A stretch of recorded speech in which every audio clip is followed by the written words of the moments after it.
Welcome, welcome, viewing several. Right, something a bit different today. I thought I'd just have a go at something different. I thought I'd try and do a little restoration video on this Encore Blaster series Strat copy that I got that is absolutely filthy. So the plan is that I will dismantle it and clean it, and then I'm going to put it back together to see if I can make it playable before I do anything kind of interesting to it. Like, for example, I could line the cavity with foil and all those, things like that. Maybe tweak a few pieces. But I think I need to check whether this neck is okay, because when I got it, it was like a banana, and I had a lot of trouble getting it straight. It's more or less straight now. I think we're in a place where we can work with this, and we might have a fighting chance of getting this adjusted once the strings are on. But it was bowing right up, and the action was kind of right up here, so I couldn't get the truss rod. I couldn't get the Allen key to engage with the truss rod, and eventually I used a bit of a little hammer to kind of tap it in, and it eventually engaged. And then it was a case of working it back and forth, loosening it up, and eventually we got it to turn. So yeah, it's all turned. You can see there's some real filth on here. Might have to get the hoover on some of this, but what I thought I'd do is we'll dismantle it, and what I wanted to do is have a play with speeding up, doing one of those videos where it sort of speeds up the bit of me dismantling it and so on. And maybe I'll talk a little bit about Encore guitars. I haven't had one for about 40 something years. I might talk about the one I had in the early 80s, which was really nothing like this. It looked like this. It was a black Strat, but it was a horrible plank that was really difficult to play and stay in tune and so on. So they have improved them a lot. And I did find, I mean, it looked like a Strat, but everything was all the wrong size and shape, and it was just kind of like someone had made it from the memory of what a Strat looked like. And there is a picture of one in the 1983 Argus catalogue, which is where I bought mine.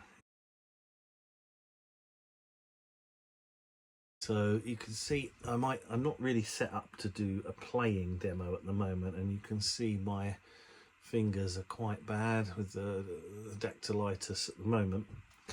So I'm seeing the rheumatologist on Wednesday. I'm hoping these will go back to normal when I get some medicine. But you can see I can't make a proper fist. I mean, I can sort of play, but it's not something you want to hear. So for today, what we'll do is we'll get this, and then I want to get the desk clear because I've got another load of vintage string sets I want to that I want to review. So let me grab a thing and cut this. So yeah, we'll just cut the ribbon. So this thing had 5 strings on it when I got it. This one's been put on sort of back to front. Let's just, I haven't got a lot of strength in my hands at the moment, so I might not be able to cut this. There we go. And yeah, let's get it disassembled, shall we? And what I'm going to do is get some better light on it, and we'll get it disassembled, and I'll see if I can do one of those things where it sort of speeds up.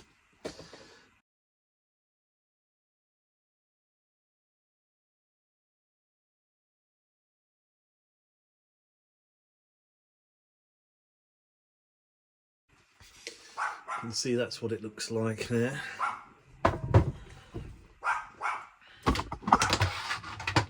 Put the neck to one side for now. Well, let's get some of this filth off.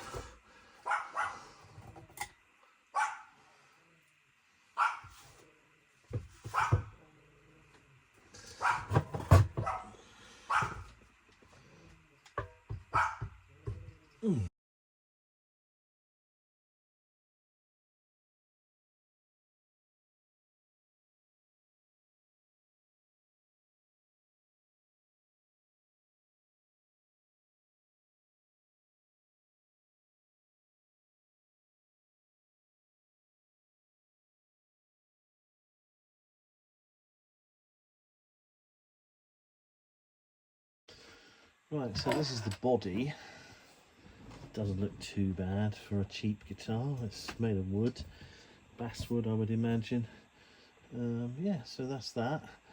I'll get it a clean and give everything else a clean. You can see the scratch plate is the electronics are a bit rusty, but you know, we'll see if they work. If they work, we can use them. Otherwise we can maybe replace them, but I'd rather try and keep the original and just see if we can get it to work. Let's have a look at the old neck now. We've got to take these machine heads off, so we'll do that next, and remove the string tree, and then we need to give this fingerboard and everything a good clean. So right, so I'm going to give up on trying to get these off, because the back, I've tried every single screwdriver bit that I can find that I own, and they don't work, and they're just going to start chewing up the thread that's chewing up the head of the screw. Because it's into wood, I don't even think I can, when I get difficult screws on the car, I get the old air chisel out, and that will always loosen things up. But for these, I don't think it's going to happen. So I think what I'm going to do is I'll just give it a clean up with these in place for now. So under the knobs, you've still got this plastic that was from the original thing. You can see where the original colour of the scratch plate.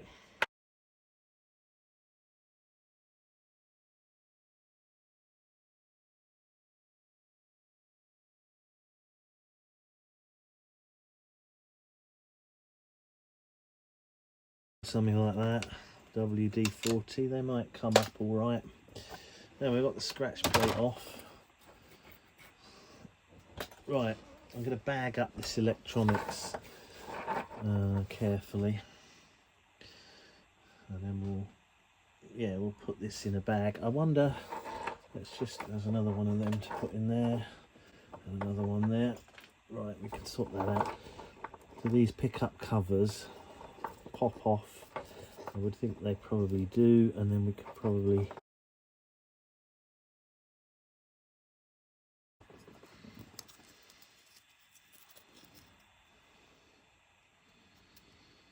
I mean, that looks like it lines up, so that's, I've got some of these, so maybe I could replace one if I needed to. You see, I've got a box of rubbish here.